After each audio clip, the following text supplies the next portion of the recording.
Does Thanksgiving overwhelm you? If so, don't let it be from the turkey. Today I'm sharing a super easy way to prepare that bird.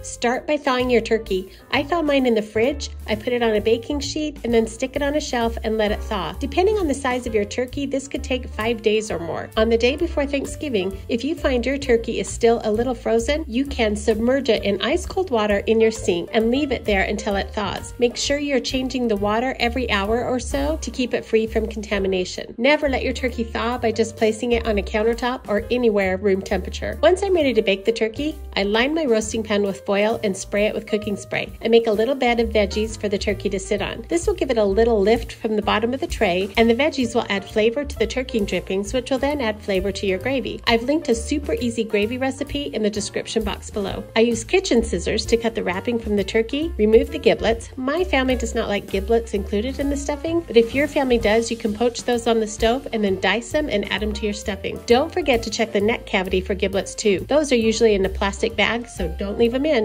I rinse my turkey, but there are others who prefer not to. I rinse because I like to get all those little extras out of the cavity. After I rinse my turkey, I pat it dry really well.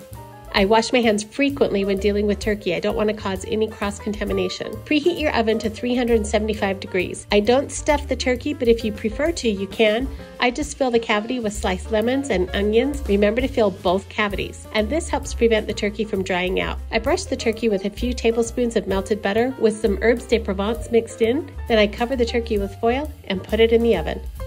Then I clean and sanitize all my sinks and countertops. Once the turkey has been baking for a couple of hours, I'll collect some drippings to add to the gravy. Again, I've linked a super easy gravy recipe below. There really isn't an exact time period for allowing a turkey to bake. It varies from turkey to turkey and oven to oven. You'll know your turkey is finished when the wings and the drumsticks start to pull away from the sides and the internal temp of the breast is at least 165 degrees. Make sure when you're checking that internal temp that your thermometer doesn't touch any of the bones. When you remove it from the oven, allow it to continue to sit for about 30 minutes so all of the juices can redistribute and contribute to a moist turkey. While the turkey is resting, I like to prepare the turkey platter with some lettuce leaves, sliced oranges and lemons, and cranberries. When your turkey is ready, just place it in the center of your platter and serve. You could also serve the turkey already sliced, but I feel like presenting the turkey and then letting it be sliced at the table contributes to a real Norman Rockwell type feeling for Thanksgiving. I hope you and yours have a wonderful Thanksgiving. Thanks for watching.